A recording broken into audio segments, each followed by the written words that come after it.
ஏன் நான் உயிரோடு இருக்க வேண்டும் என்று நினைத்துக் கொண்டிருக்கிறேன் அன்பு பிள்ளையே, உன்னை என் உள்ளங்கையில் வரைந்து வைத்திருக்கிறேன் என்று சொன்ன அருள்நாதர் இயேசு கிறிஸ்துவின் அந்த வார்த்தைகளை மறந்து போனாயா? ஏன் நீங்கள் மரிக்க வேண்டும்? ஏன் நீங்கள் சோர்வோடு தோல்வியோடு வாழ வேண்டும்? வெற்றி பெற்றவருடைய அருகில் நாம் இருக்கிறோமே, நாம் ஏன் இன்னும் மன வேதனைப்பட்டு கொண்டே இருக்க வேண்டும்? ஹல்லேலூயா. ஒருவனை அவன் தாய் மறந்தாலும் நான் உன்னை மறப்பதில்லை என்று அருள்நாதர் இயேசு கிறிஸ்து சொன்னார். நான் உங்களை திக்கற்றவர்களாக விடேன் என்று அருள்நாதர் இயேசு கிறிஸ்து சொன்னார். ஆபத்து காலத்தில் என்னை நோக்கி கூப்பிடு, நான் உன்னை விடுவிப்பேன், நீ என்னை மகிமைப்படுத்துவாய் என்று அருள்நாதர் இயேசு கிறிஸ்து சொன்னார்.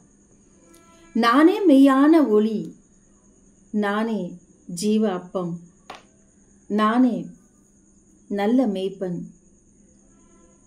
நல்ல மேய்ப்பன் ஆடுகளுக்காக தன் ஜீவனை கொடுக்கிறான் என்று சொன்னார். இவையெல்லாம் நான் ஏன் சொல்லிக் கொண்டிருக்கிறேன் தெரியுமா? இன்றைக்கு ஏன் நான் உயிரோடு இருக்க வேண்டும் என்று நினைத்து கொண்டிருக்கிறேன் அன்பு பிள்ளையே, உன்னை என் உள்ளங்கையில் வரைந்து வைத்திருக்கிறேன் என்று சொன்ன அருள்நாதர் இயேசு கிறிஸ்துவின் அந்த வார்த்தைகளை மறந்து போனாயா? ஏன் நீங்கள் மரிக்க வேண்டும்? ஏன் நீங்கள் சோர்வோடு தோல்வியோடு வாழ வேண்டும்? வெற்றி பெற்றவருடைய அருகில் நாம் இருக்கிறோமே, நாம் ஏன் இன்னும் மன வேதனைப்பட்டு கொண்டே இருக்க வேண்டும்? ஒரு நிமிடம் நம்மையே நாம் ஆராய்ச்சி செய்து பார்ப்போமா? இன்றைக்கு நான் கடன் என்கிற தோல்வியில் இருக்கிறேன், நான் குழந்தையின்மை என்கிற தோல்வியில் இருக்கிறேன், வேலையில்லை என்கிற தோல்வியில் இருக்கிறேன், ஒன்றுக்கும் உதவாதவள் என்ற தோல்வியில் இருக்கிறேன், யாருக்கும் பிரோஜனமற்றவள் என்கிற தோல்வியில் இருக்கிறேன். எவ்வளவோ நான் முயற்சித்தும் எனக்கு எதுவுமே கிடைக்கிறதில்லை என்று நான் தோற்று போய் ஒரு மூலையில் உட்கார்ந்திருக்கிறேன். இனி எனக்கு என்ன இருக்கிறது என்று நினைத்து கொண்டிருக்கிறீர்களா? அன்பானவர்களே, இனிதான் உங்கள் வாழ்க்கை தொடங்க போகிறது. இனிதான் உங்கள் வாழ்க்கை துவங்க போகிறது. என்ன, வாழ்க்கையை முடித்து கொள்ள வேண்டும் என்று நினைக்கிற எனக்கு இனிமேதான் துவக்கம் இருக்கிறது என்று சொல்லுகிறீர்களே என்று நினைக்கிறீர்களா? அன்பு பிள்ளைகளே, நீங்கள் பிரயாசப்படவில்லை என்றால் இந்த செய்தியை நீங்கள் இன்றைக்கு கேட்டுக்கொண்டிருக்க மாட்டீர்கள். உங்கள் வாழ்க்கையில் முடிந்த வரைக்கும் நீங்கள் பிரயாசப்பட்டு விட்டீர்கள், ஆனால் பிரயாசத்திற்கு உரிய பலன் உங்களுக்கு கிடைக்கவில்லை. ஆகவே நீங்கள் ஏன் நான் உயிரோடு இருக்க வேண்டும் என்று நினைத்து வேதனைப்பட்டு கொண்டிருக்கிறீர்கள். பிரியமானவர்களே, பேதுருவும் அப்படித்தான் இரவு முழுவதும் பிரயாசப்பட்டார். இரவு முழுவதும் பிரயாசப்பட்டும் ஒரு மீன் கூட சிக்கவில்லை என்று எழுதப்பட்டிருக்கிறது. அப்படி தோல்வி நிலையில் கரைக்கு வந்த பேதுரு அங்கு இயேசு ஜனங்களோடு பேசுவதற்காக அந்த படகை கேட்கிறார். அவன் நினைத்தான், நான் தோற்று போய் வந்திருக்கிறேன், களைத்து போய் வந்திருக்கிறேன், தோல்வி நிலையில் நான் நின்று கொண்டிருக்கிறேன், ஒன்றுமே எனக்கு கிடைக்கவில்லை, இரவு முழுவதும் பிரயாசப்பட்டும் எனக்கு ஒன்றுமே அகப்படவில்லை, நான் மிகவும் களைப்பாக இருக்கிறேன், நான் சொல்ல போனால் வெறுத்து போய் இருக்கிறேன், இந்த நிலையில் என்னுடைய படகை நீர் கேட்கிறீரே என்று சொல்லி அவர் கொஞ்சம் கூட நினைக்கவில்லை. பிரியமானவர்களே, இன்றைக்கும் கர்த்தர் உங்கள் படகை கேட்கிறார். அது எம்டியான படகுதான், காலியான படகுதான், மீன்கள் உள்ள படகை கேட்கவில்லை. எதை நீங்கள் உங்கள் பொக்கிஷமாக நினைத்து கொண்டிருக்கிறீர்களோ, எது உங்கள் வாழ்வாதாரம் என்று நினைத்து கொண்டிருக்கிறீர்களோ அதை நீங்கள் இழந்து விட்டீர்கள். அதில் ஒன்றுமே பிரயோஜனம் இல்லை, இனி அதை வைத்து எதுவும் செய்ய முடியாதுங்கிற நிலைக்கு நீங்கள் வந்து இருக்கிறீர்கள். ஆனால் கர்த்தர் என்ன சொல்லுகிறார் தெரியுமா? அந்த எம்டியான படகை நீ எனக்கு தா, நான் ஜனங்களிடத்தில் பேச வேண்டும், நான் ஜனங்களிடத்திற்கு என்னுடைய வார்த்தையையும் பரலோக ராஜ்யத்திற்கு அடுத்த காரியத்தையும் தெரிவிக்க வேண்டும். நீ தோல்வி நிலையில் இருக்கிறாய், இரவு முழுவதும் பிரயாசப்பட்டு ஒன்றும் கிடைக்கவில்லை, ஆனாலும் உன்னுடைய படகு எனக்கு வேண்டும், நீதான் வேண்டும். அதை கேட்டவுடன் கொஞ்சமும் அவர் சலித்து கொள்ளாமல் சரி என்று ஒத்துக்கொண்டார். அவரும் அந்த படகில் ஏறி ஜனங்களிடத்திலே பேசினார். அநேக காரியங்களை குறித்து அவர் பேசினார். பேசி முடித்த பின்பு பேதுருவை பார்த்து, பேதுருவே, இப்பொழுது நீ உன் வலையை போடு போ என்று சொன்னார். அவர் ஒரு சிரிப்பு சிரித்துவிட்டு, ஐயா, இரவு முழுவதும் பிரயாசப்பட்டேன், எனக்கு ஒன்றுமே கிடைக்கவில்லை, இப்போ போய் போடுன்னு சொல்றீங்களே, அது எப்படி என்று சொன்னார். அவனவன் தனக்கானவைகளை அல்ல பிறனுக்கானவைகளை நோக்க கடவன் என்று எழுதப்பட்டு இருக்கிறது. என்றைக்கு ஒருத்தர் தன்னை மாத்திரம் நினைத்து கொண்டு இருப்பார்களோ அவர்களை கர்த்தர் ஆசீர்வதிக்க முடியாது. என்றைக்கு ஒருவர் தங்களுடைய தோல்வியிலும் மற்றவர்களுக்கு உதவி செய்ய வேண்டும் என்று எழுந்திருக்கிறார்களோ அன்று முதல் 2 படகு நிறைய மீன்களை அவன் எடுத்து கொண்டு வர முடிந்தது. பிரியமானவர்களே, நீ இரவு முழுவதும் போட்டாய், இப்பொழுது நான் சொல்லுகிறபடி வலையை போடு என்று சொன்னார். உன்னுடைய பிரயாசத்தின்படி உன் வாழ்க்கையை அமைத்து பார்த்தாய், உன்னுடைய வேலை ஸ்தலத்திலே அமைத்து பார்த்தாய், உன்னுடைய வாழ்வின் எல்லாவற்றையும் உன்னுடைய பிரயாசத்தின்படி அது நடந்து விடாதா என்று சொல்லி முயற்சித்து பார்த்தாய், தோல்வி நிலையில் வந்து விட்டது. இனி நான் என்ன சொல்லுகிறேனோ அதை செய், என் வார்த்தையின்படி நீ கீழ்ப்படி என்று கர்த்தர் எதிர்பார்க்கிறார். உங்களுடைய பிரயாசத்தினால் வந்த தோல்வியை அவருடைய வார்த்தையினாலும் உங்களுடைய கீழ்ப்படிதலினாலும் மறுபடியும் அதை அவர் வெற்றியாக மாற்றி கொடுக்க ஆசைப்படுகிறார். நீங்க தோத்து போய் நிக்கிறீங்க தானே, இனி எனக்கு ஒன்றும் இல்லைன்னு நினைச்சிட்டு தானே இருக்கிறீங்க. இப்போ அவருடைய கரத்தில் அவருடைய சொற்படி நீங்கள் உங்கள் வாழ்க்கையை அமைத்து கொள்ள ஆயத்தமா இருக்கிறீங்களா? அப்படி நீங்க ஆயத்தமா இருப்பீங்களே. ஆனா இன்றைக்கு காலை வேளையில, ஆண்டவரே, இனி நான் உம்முடைய சொற்படி செய்வேன், என் ஜீவியத்தில் முழுமையும் உம்மை ஏற்றுக்கொள்கிறேன் என்று சொல்வோமா? இதுவரைக்கும் நம்முடைய ஆலோசனைப்படியும் நம்முடைய திறமையின்படியும் நம்முடைய எண்ணங்களின்படியும் நாம் வாழ்ந்து வந்தோம். என்ன கிடைத்தது? வெறுமையான வாழ்க்கை, சலிப்பான வாழ்க்கை, ஒரு நிறைவும் இல்லை, ஒரு ஆசீர்வாதமும் இல்லை. அதற்கு மாறாக நஷ்டம் என்று கூட நாம் சொல்லலாம். நஷ்டப்பட்டு கொண்டு இருக்கிறோம். லாபம் வரவில்லை என்றாலும் பரவாயில்லை, நஷ்டம் வந்து கொண்டு இருக்கிறது. வாழ்க்கை கசப்பாக மாறிக்கொண்டு இருக்கிறது. பிரியமானவர்களே, இந்த பேதுரு இயேசுவுக்கு தன் படகை கொடுத்தார். ஜனங்கள் மனதார பரலோகத்திற்கு அடுத்த காரியங்களை குறித்து கேட்டு மகிழ்ந்தனர்.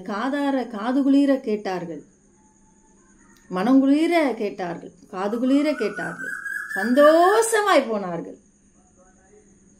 இன்றைக்கும் கூட உங்களுடைய வாழ்க்கையில் அருள்நாதர் இயேசு கிறிஸ்துவின் இந்த ரட்சிப்பு என்கிற சுவிசேஷத்தை மற்றவர்களுக்கு கொண்டு செல்ல முடியுமா? என்னால் முடியாது என்று மாத்திரம் நீங்கள் சொல்லிவிடாதீர்கள். ஏனென்றால் உங்களால் முடியும். நீங்கள் நினைத்தால் முடியும். சுவிசேஷம் என்பது, இந்த நற்செய்தி என்பது, மனம் திரும்புங்கள், பரலோக ராஜ்யம் சமீபித்திருக்கிறது என்று கர்த்தர் சொன்னார் இல்லையா? இதுதான் உண்மையான சுவிசேஷம். இது எல்லாருக்கும் போய் சென்றடைய வேண்டும். அப்போ ஒவ்வொருவரும் சுவிசேஷத்தை அறிவிக்க வேண்டும். சுவிசேஷத்தை பிரசங்கியாதிருப்பேனானால் நானே அதிகமாக தண்டிக்கப்படுவேன். உலகத்துக்கு உப்பாக பூமிக்கு வெளிச்சமாக இருக்கிறீர்கள் என்று சொன்னார். அதுதான் இந்த நற்செய்தியை அறிவிக்க வேண்டும் என்பதுதான் அவருடைய ஆசை. என்ன அந்த நற்செய்தி? உங்களுக்காக ஒரு ராஜ்யம் இருக்கிறது, இந்த உலகம் உங்களுக்கானவைகள் அல்ல. சத்துரு இந்த உலகத்திற்குரிய ஆசைகளையும் இந்த உலகத்திற்குரிய எல்லா போராட்டத்தையும் நம்முடைய உள்ளத்தின் ஆழத்திலே வைத்துவிட்டு அதை நோக்கி போக்கஸ் பண்ணவும், அதை தான் நம்முடைய ஏம் என்று, அதை தான் என்னுடைய கோல் என்று வைத்திருக்கிறோம். அவர் சொல்லுகிறார் நித்திய வீடு என்று சொல்லி. அழியாத நித்திய ஜீவன். என்னை விசுவாசிக்கிறவன் மரித்தாலும் பிழைப்பான் என்று சொல்கிறார். அதையெல்லாம் குறித்து நமக்கு கவலையே கிடையாது. இன்றைக்கு இருக்கிற சூழ்நிலை என்ன? நான் வாழ்வது எதற்காக? நான் பிரயாசப்படுவது எதற்காக? நாம் பிரயாசப்பட வேண்டும், வேண்டாம் என்று சொல்லவில்லை. நாம் படிக்க வேண்டும், பிரயாசப்பட வேண்டும், நாம் சம்பாதிக்க வேண்டும், வீடுகளை கட்ட வேண்டும், நல்ல நிலங்களை வாங்க வேண்டும், நகைகளை வாங்க வேண்டும், எல்லாம் இருக்கணும் இந்த பூமியில. ஆனா அதே நேரத்திற்கு கர்த்தரை தேடுகிற அந்த உணர்வு உள்ளவர்களாகவும் நாம் இருக்க வேண்டும். அவரை விட்டு பின்வாங்க கூடாது. நம்முடைய செயல், நம்முடைய பிரதிபலிப்பு அவரை பிரதிபலிக்கிறதாக இருக்க வேண்டும். இவ தாயை போல இருக்கிறா என்று சொல்லுவாங்க. இந்த பிள்ளைய பாரு, அவங்க அம்மாவை போலயே இருக்குது சொல்லுவாங்க இல்லையா? வாய் பேசுனா அப்பா அவங்க அம்மாவை போல வாய் பயங்கரமா பேசுதும்பாங்க. நல்லா கொடுக்குற பிள்ளையா இருந்தா அவங்க அம்மா கொடுத்து கொடுத்து பழக்கி அந்த பிள்ளையும் இப்படி கொடுத்து தானம் தர்மம் பண்ணுதுன்னு சொல்லுவாங்க. தாயை போல பிள்ளை என்று சொல்லுவார்கள். அப்போ நீங்களும் நானும் சர்வ வல்லவருடைய பிள்ளைகளாக இருக்கிறோம். அவருடைய குணாதிசயங்கள், அவருடைய கேரக்டர்ஸ் நம்மளுடைய இருதயத்தில் இருக்கிறதா? அதை நாம் பிரதிபலிக்கிறோமா? நம்மை பார்க்கிறவர்கள் மெய்யாகவே இவர்கள் தேவனுடைய பிள்ளைகள் என்று சொல்லுகிறார்களா? இதைத்தான் கர்த்தர் நம்மிடத்தில் எதிர்பார்க்கிறார். அப்படி இன்றைக்கு நீங்கள் ஒரு தீர்மானம் எடுப்பீர்களே ஆனால் உங்கள் வாழ்க்கை மாறும். நான் தெளிவா சொல்றேன், உங்க வாழ்க்கை மாறும். எந்த இடத்தில் நீ தோற்றுவிட்டாய் என்று அழுது கொண்டு இருக்கிறாயோ, எந்த சமுதாயம் உன்னை ஒதுக்கிவிட்டது என்று பயந்து கொண்டு இருக்கிறாயோ, அந்த சமுதாயம் உன்னை தேடி வரும். அந்த நண்பர்கள் உன்னை தேடி வருவார்கள். அந்த உற்றார் உறவினர்கள் உன்னை தேடி வருவார்கள். அந்த ஆசீர்வாதம் யோசேப்புக்கு கிடைத்தது. உன் தாயின் பிள்ளைகள் உன்னை வணங்குவார்கள் என்று எழுதப்பட்டிருந்தது. அந்த ஆசீர்வாதம் அப்படியே யோசேப்புக்கு நிறைவேறியது. அதற்கு என்ன காரணம்? யோசேப்பினுடைய கீழ்ப்படிதல் தான் காரணம். அவனுடைய நிலை, குழியில் தள்ளப்பட்டான், பயப்படவில்லை. காவல் அறையில் அவனை வைத்து சித்திரவதைப்படுத்தினார்கள், அவன் பயப்படவில்லை. பயப்படவில்லை என்றால் கர்த்தரை மறுதலிக்கவில்லை என்று அர்த்தம். இன்னைக்கு நமக்கு ஏதாவது ஒரு சின்ன ஆபத்து அல்லது சின்ன தோல்வி வந்துடுச்சுன்னா நாம கர்த்தரை பார்த்து என்ன சொல்றோம்? நான் உண்மைதானே நம்பி இருந்தேன், உங்ககிட்ட தானே ஜெபம் பண்ணினேன், எனக்கு ஏன் இந்த தோல்வி, எனக்கு ஏன் இந்த நஷ்டம், எனக்கு ஏன் இந்த கஷ்டம்? அவரை விட்டு பின்வாங்கி விடுகிற ஒரு குணத்தை நாம் கொண்டு இருக்கிறோம் பிரியமானவர்களே. ஆனால் இந்த யோசேப்பு எல்லா நிலையிலும் அவரை தன் இருதயத்தை விட்டு நீங்கி போக செய்யவே இல்லை. கர்த்தரை என் முன்னே நிறுத்தி இருக்கிற அவர் எனக்கு போதும். நடந்தது. உன் தாயின் பிள்ளைகள் உன்னை வணங்குவார்கள் என்று சொன்ன அந்த வசனம் அப்படியே நிறைவேறியது. அவனுடைய அரிக்கட்டுகள் நின்றது. சூரியனும் சந்திரனும் 11 நட்சத்திரங்களும் அவனை வணங்கினார்கள் என்று அவன் கண்டு சொன்ன சொப்பனம் அவன் வாழ்க்கையில் நிறைவேறியது. ஆனால் உடனே நடந்துடல. பல சோதனைகள், பல வேதனைகள், பல துக்கம், துன்பம், துயரம் எல்லாவற்றையும் தாண்டி அவனுக்கு சிங்காசனம் கிடைத்தது பிரியமானவர்களே. அந்த சிங்காசனத்தில் அவன் உட்காரும் பொழுது பார்வோன் பார்த்து சொல்லுகிறான், என் ஜனங்கள் உன்னுடைய அனுமதி இல்லாமல் தங்கள் காலையோ தங்கள் கையையோ அசைக்கவே முடியாது என்று சொன்னான். அவனுடைய ஜனங்களையே அவன் அடிமைப்படுத்தினான், கீழ்ப்படுத்தினான். யோசேப்பின் தலையை உயர்த்தி வைத்தான். நான் இந்த சிங்காசனத்தில் ஒரு பேருக்கு தாண்டா உட்கார்ந்துட்டு இருக்கிறேன், ஆனா நீதான் எல்லாவற்றையும் ஆள போகிறாய் என்று சொன்னான். அன்பானவர்களே, இயேசு கிறிஸ்துவும் அப்படித்தான் தன்னையே தாழ்த்தினார். இன்றைக்கும் பரலோக ராஜ்யத்தில் அவர் எப்படி இருக்கிறார் என்று நீங்கள் என்றைக்காவது யோசித்து பார்த்திருக்கிறீர்களா? பரலோகத்திற்குள்ளே தங்கம் இருக்கும், வெள்ளி இருக்கும், பல வர்ண அங்கிகள் இருக்கும், அது இருக்கும், இது இருக்கும், வைரத்துல கிரீடம் இருக்கும் என்றெல்லாம் ஆசைப்படுகிற நமக்கு அங்கு இயேசு எப்படி இருக்கிறார் என்று யோசிக்க தோணியதா? என்றைக்காவது ஏசப்பா நீங்க பரலோகத்துல எப்படி இருக்கீங்க, நான் உங்களை பார்க்கணும்னு கேட்டிருக்கிறீங்களா? இல்ல அவருடைய அந்த முகத்தை தான் பார்த்திருக்கிறீங்களா?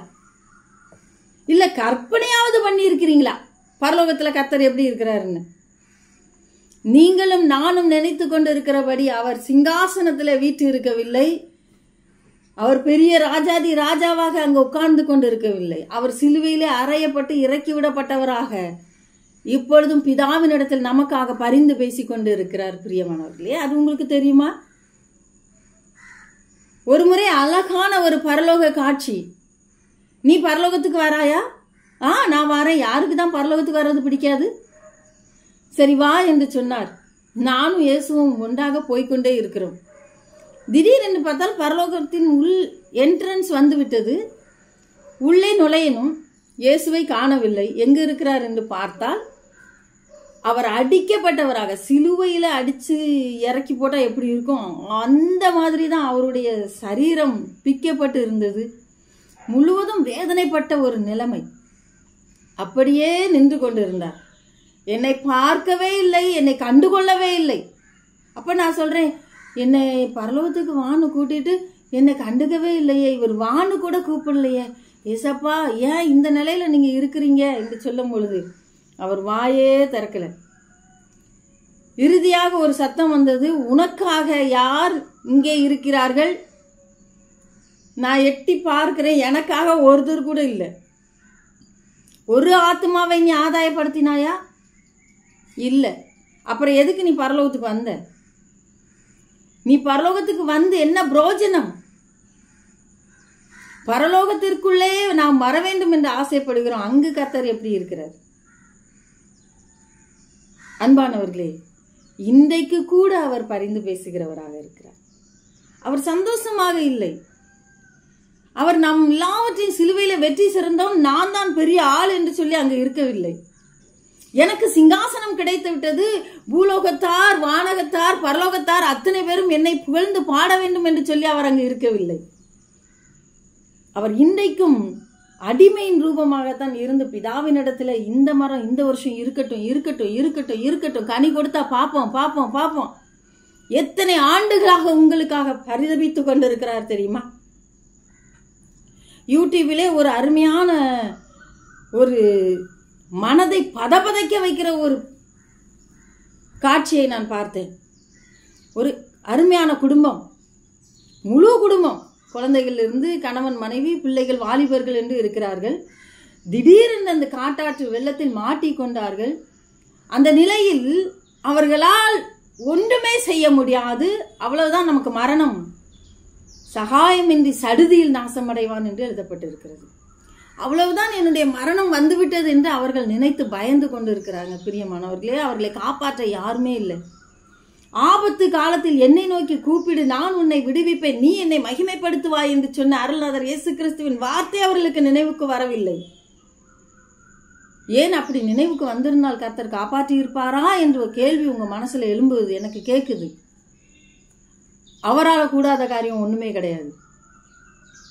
ஆபத்து காலத்துல நீங்க கூப்பிட்டு இருக்கீங்களா? நீங்க கூப்பிட்டு உங்களை விடுவிக்காம போயிருந்தா என்னை கேளுங்க. கர்த்தர் ஆபத்து காலத்துல நிச்சயமா இரக்கம் செய்வார். அவர் சொல்லியும் செய்யாதிருக்கிறவர் அல்ல. இன்றைக்கு நான் உங்களோடு பேசிக்கொண்டிருக்கிறேன்னா எதுக்காக பேசிட்டு இருக்கிறேன்னா, என் வாழ்க்கை முடிஞ்சிட்டு, என் நிலை முடிஞ்சிட்டு, எனக்கு இனிமேல ஒண்ணுமே இல்லை. நான் ஒரு ஏமாற்றத்துக்குள்ள போய்விட்டேன், நான் ஒரு இழப்புக்குள்ள போயிட்டேன். என் சொத்தை இழந்துட்டேன், நகை இழந்துட்டேன், பணத்தை இழந்துட்டேன், சொந்த பந்தங்களை இழந்துட்டேன், எல்லாத்தையும் இழந்துட்டு தனிமையாக்கப்பட்ட நிலையில நான் இருக்கிறேன். இனி எனக்கு என்ன இருக்கிறது என்று நினைத்து கொண்டிருக்க உங்களை பார்த்து கர்த்தர் சொல்கிறார், உன் படகை எனக்கு தருவியா? உன் வாழ்வாதாரம் இழந்தது எதுவோ அதை எனக்கு தா. நீ இழந்து நிற்பது எதுவோ அதை எனக்கு தா. இது எதுவுமே இனி உதவாது, இனி ஒருப்படாது, இனிமேல் இதை வைத்து எனக்கு லாபம் இல்லை என்று எதை நீ தூர போட போகிறாயோ அதை எனக்கு தா. தருவது மாத்திரமல்ல, அதை நான் சொன்னபடி நீ கீழ்ப்படிந்து செய் என்று சொல்லுகிறார். உங்களுடைய வாழ்க்கை தரத்தை அவர் மாற்ற விரும்புகிறார். உங்களுடைய செயலை அவர் மாற்ற விரும்புகிறார். அவருக்காக நீங்கள் ஒரு நிமிடம் மற்றவர்களுக்கு செய்கிற இந்த நற்கிரியைகள், மற்றவர்களை பார்த்து நீங்கள் சொல்ல இருக்கிற அந்த நற்கிரியைகள், நற்செய்தி தான் கர்த்தர் உங்களை ஆசீர்வதிப்பதற்கு பயன்படுத்த போகிறார். இன்னைக்கு எதுல தோற்று போனேன்னு நினைச்சு அழுதுகிட்டு இருக்கீங்களோ அந்த இடத்துல வெற்றி அடைவதற்காக நான் பேசிக்கொண்டு இருக்கிறேன். திருமணத்துல நான் தோற்று போனேன், எனக்கு குழந்தை பாக்கியம் இல்லை, வீடு கட்டணும்னு பிரயாசப்பட்டு அதுலேயும் நான் தோற்றுட்டேன். நான் எடுத்து முயற்சி நல்ல தொழில் நல்லா ஓடிக்கிட்டு இருந்துச்சு, அதுலேயும் நான் தோத்துட்டேன். எனக்கு எதுவுமே இல்லை இல்லை இல்லைன்னு நினைக்கிறீங்கல்ல, ஒரு மூலையில் போய் உட்கார்ந்துட்டு இருக்கிறீங்கல்ல. நான் இனி என்னை கர்த்தருக்காக அர்ப்பணிப்பேன். ஒன்றுமே இல்லாட்டாலும் பரவாயில்ல, நீங்கள் இருக்கிறீங்கல்ல, உங்களுக்கு பேசுறதுக்கு நாவு இருக்குதுல்ல, பார்க்குறதுக்கு கண்ணு இருக்குல்ல. எதுவுமே இல்லை இல்லை இல்லைன்னு சொல்லிகிட்டே இருக்காதீங்க, கடைசி வரைக்கும் இல்லாமே போயிடும். அப்போ என்ன இருக்கிறதோ அதை தேவனுக்கு என்று கொடுத்து பாருங்கள். அவர் சொற்படி கீழ்ப்படிந்து பாருங்கள். 2 படகுகள் நிரம்பத்தக்கதான மீன்களை அவன் பிடித்த பொழுது அவன் உணர்ந்து கொண்டான், இவர் சாதாரணமானவர் கிடையாது. ஏன்னா ஒரு மீனவனுக்கு தெரியும் எந்த இடத்துல வலைய போட்டால் மீனை பிடிக்கலாம், எந்த இடத்துல மீன்கள் அதிகமாக இருக்கும் என்று ஒரு மீனவனுக்கு நன்றாக தெரியும். அவன் பிறந்ததிலிருந்து ஒரு மீனவனாக இருக்கிறான், அவனுக்கு தெரியாமல் இருக்குமா? ஆனால் இங்கே வந்திருப்பவர் சர்வ வல்லவர். இவர் சர்வத்தையும் அலசி ஆராய்ச்சி பண்ணுகிறவர். கடலின் ஆழத்திற்குள் இருக்கிற மீன்களையும் தெரியும், கடலின் ஓரத்தில் இருக்கிற மீன்களையும் தெரியும். என் கர்த்தருக்கு உன் வாழ்க்கையை மாற்றுவதற்கு தெரியும், அவரால் முடியும் என்று நான் சொல்லிக் கொண்டிருக்கிறேன். ஒரே ஒரு காரியம் நீங்க செஞ்சா போதும், ஒரு கீழ்ப்படிதல் போதும், ஒரு கீழ்ப்படிதல் போதும், ஒரு பெரிய அற்புதத்தை உங்கள் வாழ்க்கையில் செய்துவிடும். அப்பொழுது அவன் யோசிக்கிறான், நான் ஒரு பாவி என்று. நான் ஒரு பாவி, நீர் மெய்யான தேவனுடைய குமாரன் என்று சொல்லி அவன் அவரை விட்டு விலகி போக நினைக்கும் பொழுது கர்த்தர் சொல்லுகிறார், நீ எனக்கு வேண்டும், நீ எனக்கு வேண்டும், நீ என்னை பின்பற்றி வா. எது உன்னை வாழ வைக்க போகிறது, எது உன்னை மேன்மைப்படுத்த போகிறது என்று நினைத்து கொண்டிருந்தாயோ அதை விட்டு விட்டு என் பின்னாலே வா. இதுதான் என் வாழ்வாதாரம் என்று பிடித்து கொண்டு நிற்கிறாயே, அதை விட்டு விட்டு என் பின்னாலே வா. தன்னைத்தான் வெறுத்து தன் சிலுவையை எடுத்து அனுதினமும் என்னை பின்பற்ற கடவன் என்று சொன்னார். இந்த கல்லின் மேல் என் சபையை கட்டுவேன், பாதாளத்தின் வாசலதை மேற்கொள்ளுவதில்லை என்று சொன்னார். ஆகவே இன்றைக்கு நாம் எப்படி வாழ்ந்து கொண்டிருக்கிறோம்? நீங்களும் நானும் மற்றவர்களை பரலோகத்துக்கு அடுத்த காரியத்துக்கு நேராக எடுத்து செல்கிறோமா, இல்லை இந்த பூமிக்குள்ளேயே இருக்கும்படியாக பண்ணி கொண்டிருக்கிறோமா? உங்களுக்கு எத்தனை பவுன் நகை இருக்கு? உங்களுக்கு எத்தனை வீடு இருக்கு? காரு பங்களா இருக்கா? என்ன வேலை பார்த்துட்டு இருக்கிறீங்க? இப்படி இந்த உலகத்துக்கு அடுத்த காரியத்தை குறித்து பேசிக்கொண்டு இருக்க போகிறீர்களா? பழமையாய் போகாத பணப்பையை உங்களுக்காக பரலோகத்தில் சேர்த்து வையுங்கள் என்று கர்த்தர் சொன்னாரு. உங்கள் பொக்கிஷத்தை பரலோகத்தில் சேர்த்து வையுங்கள் என்று கர்த்தர் சொன்னார். உங்களுக்கான ஒரு பொக்கிஷம் பரலோகத்தில் இருக்குதா?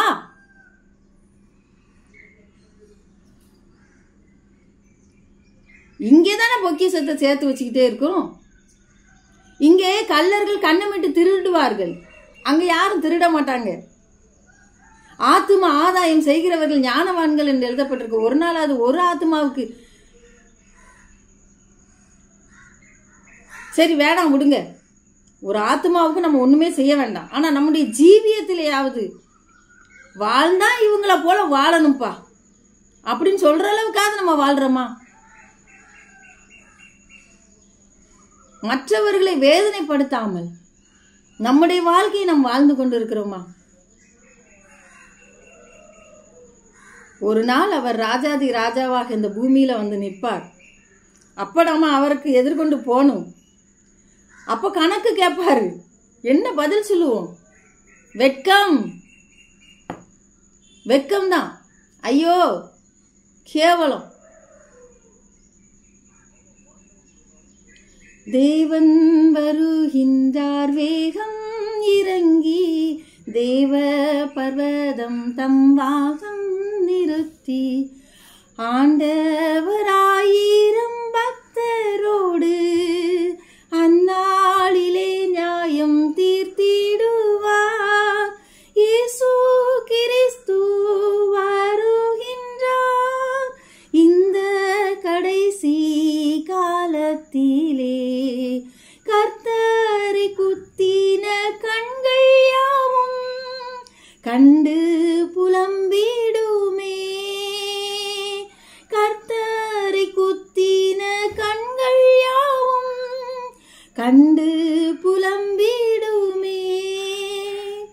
எதை விதைத்தாயோ அதை அறுப்பாய், எல்லா நீதிக்கும் கூலி பெறுவாய். எதை விதைத்தாயோ அதை அறுப்பாய், எல்லா நீதிக்கும் கூலி பெறுவாய். ஆண்டவராயிரம் பக்தரோடு அந்நாளிலே நியாயம் தீர்த்திடுவார். இயேசு கிறிஸ்து வருகின்றார் இந்த கடைசி காலத்திலே. கர்த்தரை குத்தின கண்கள் யாவும் கண்டு புலம்பிடுமே. கர்த்தரை குத்தின கண்கள் யாவும் கண்டு புலம்பிடுமே. அனித்தியான உலகப் பொருளினால் உங்களுக்கு ஆத்துமாக்களை சம்பாதித்துக் கொள்ளுங்கள் என்று ஒரு வசனம் இருக்கு தெரியுமா? அது என்ன அர்த்தம்? எப்படியாவது ஆத்துமாக்களை சம்பாதிக்கணும். எந்த அளவுக்கு இந்த உலக பிரகாரமான ஆசீர்வாதத்துக்காக நம்ம ஓடுகிறோமோ அதே சேம் அளவிற்கு ஆத்ம ஆதாய பணியிலும் நாம் இருக்கணும். பேலன்ஸ்டா தான் இருக்கணும். இதுவும் அதுவும் ஒண்ணுதான். நான் ஆத்ம பணியெல்லாம் செய்ய மாட்டேன், அதுக்குன்னு பாஸ்டர் இருக்காங்க, அதுக்குன்னு சொல்லி போதகர்கள் இருக்கிறாங்க, அதுக்குன்னு இவாஞ்சலிஸ்ட் இருக்கிறாங்க அப்படின்லாம் இல்லை. நம்மளால முடிஞ்ச வரைக்கும் நம்ம செய்யணும். ஏன் பேச தெரியாதா உங்களுக்கு? ஒருத்தர்கிட்ட கர்த்தர் நல்லவர்னு சொல்ல முடியாதா? உனக்காக அவர் மரித்தாரு, இன்னைக்கும் பிதாவின் இடத்துல பரிந்து பேசுறாருன்னு சொல்ல முடியாதா? நீங்க சொல்லி பாருங்க. அவர் உங்களை ஆசீர்வதிக்கலைன்னா என்ன வந்து கேளுங்க. என் போன் நம்பர் இதுல தான் இருக்கு. கர்த்தர் என்னை ஆசீர்வதிக்கல, நான் இன்னும் அப்படியே தான் இருக்கேன். நீங்க சொன்னீங்க கர்த்தருக்கு முதலிடம் கொடுங்க, அவருக்கு கீழ்ப்படிங்க, அவருக்காக ஆத்ம ஆதாய பணியில செய்யுங்கன்னு சொன்னீங்க. நான் செஞ்சிட்டு இருக்கேன்.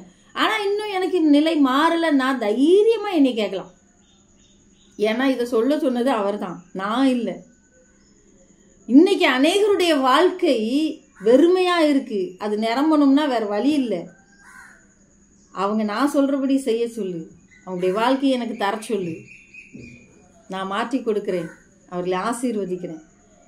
ஒரு படகு எடுத்தா பரவாயில்ல, அவன் கொடுத்தது ஒரு படகு, ஆனா அவனுக்கு ஆசீர்வாதம் 2 மடங்கு. அன்பானவர்களே, இதைத்தான் நான் சொல்ல வரேன். அப்போ கர்த்தர் இந்த உலக பிரகாரமா நம்மளை ஆசீர்வதிக்கவே மாட்டாரா? நான் இப்படியே தான் அழுதுகிட்டு இருக்கணுமா அப்படின்னு நினைக்கிறீங்க. கிடையாது. நீ ஒரு படகை கொடுத்தா 2 படகு ஆசீர்வாதம் உங்களுக்கு வருகிறது. அதுவும் எதுக்கு தெரியுமா?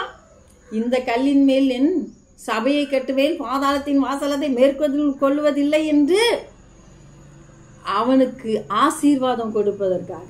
அதுவும் அங்கதான் எல்லாமே பரலோகத்துக்கு அடுத்த காரியம்தான். ஒண்ணுமே இந்த பூலோகத்துக்குரிய காரியம் இல்லை. அதையும் புரிஞ்சுக்கிடணும். என்னம்மா இது அப்படின்னு கேட்டா, ராயனுடையதை ராயனுக்கும் தேவனுடையதை தேவனுக்கும் கொடுங்கள்னு சொல்லப்பட்டிருக்கிறது. இன்னும் ஒரு ஸ்டெப் மேல கேட்டா, முதலாவது தேவனுடைய ராஜ்யத்தையும் அவருடைய நீதியும் தேடுங்கள் என்று சொல்லப்பட்டிருக்கு. அப்ப முதலாவது அவருக்கு நாம் இடம் கொடுத்தால் இவைகள் எல்லாம் நமக்கு கூட கொடுக்கப்படும் என்பதுதான் என்னுடைய வாதம். இப்போ கூட நான் சொல்றேன், உங்களுக்கு ஒன்றும் குறைஞ்சி போகலை. உங்களுக்கு நல்ல திருமணம் நடக்கும், உங்களுக்கு நல்ல வேலை கிடைக்கும், நல்ல வீடு வாசல் உண்டாகும். மற்றவர்கள் பார்த்து மெய்யாவே கர்த்தர் உன்னிடத்தில் இருக்கிறாருன்னு சொல்ற அளவுக்கு கர்த்தர் உங்களை உயர்த்த தான் போறாரு. அவர் என்ன கேட்கிறாரு? நீ தோல்வி அடைஞ்சிட்டில்ல, அதை எனக்கு கொடு. இந்த தோல்வி நிலை மாறணும், அதுதான் அவருடைய ஆசை. நாம் ஜெபம் பண்ணுவோமா? ஒப்பு கொடுப்போமா? நாம் நம்முடைய ஆசீர்வாதத்தை இழந்து போகாதபடிக்கு அதை 2 மடங்கா நாம திரும்பி பெற்றுக்கொள்வோமா? அன்பின் பரலோக பிதாவே, உம்முடைய பிள்ளைகள் ஒவ்வொருவரையும் நீர் ஆசீர்வதிக்கிறதற்காக நன்றி. யோசேப்பை உயர்த்தினது போல இவர்களை உயர்த்துங்க. இன்றைக்கும் வியாதியோடு ஜெபித்து கொண்டிருக்கிற ஒவ்வொரு பிள்ளைகளை நான் பார்க்கிறேன். மிகுந்த பல்லு வலியோடு ஜெபித்து கொண்டு இருக்கிறார்கள். அவர்களுக்கு பல்லு வலி சரியாகட்டப்பா. காதுகளில் ஒரு பயங்கர இரைச்சல், இது எனக்கு மாறணும் என்று ஜெபித்து கொண்டு இருக்கிறார்கள். அது மாறட்டும் தகப்பனே. ஒரே தலைவலி, ஒற்றை தலைவலி, ஒரு நாள் கூட எனக்கு நிம்மதியா இல்லை என்று நினைத்து கொண்டிருக்கிற பிள்ளைகளுக்கு அது மாறட்டும் அப்பா. ஒரே வயிற்று வலி, ஒரே நீர்க்கெடுப்பு, தேவையில்லாத சொல்ல முடியாத இடத்தில் அந்தரங்க உறுப்புகளில் இருக்கிற வேதனைகள் என்று சொல்லி யார் யார் இன்றைக்கு ஜெபித்து கொண்டிருக்கிறார்களோ அத்தனை பேருக்கு உம்முடைய கிருபை சூழ்ந்து வரும்படியா நான் ஜெபிக்கிறேனப்பா.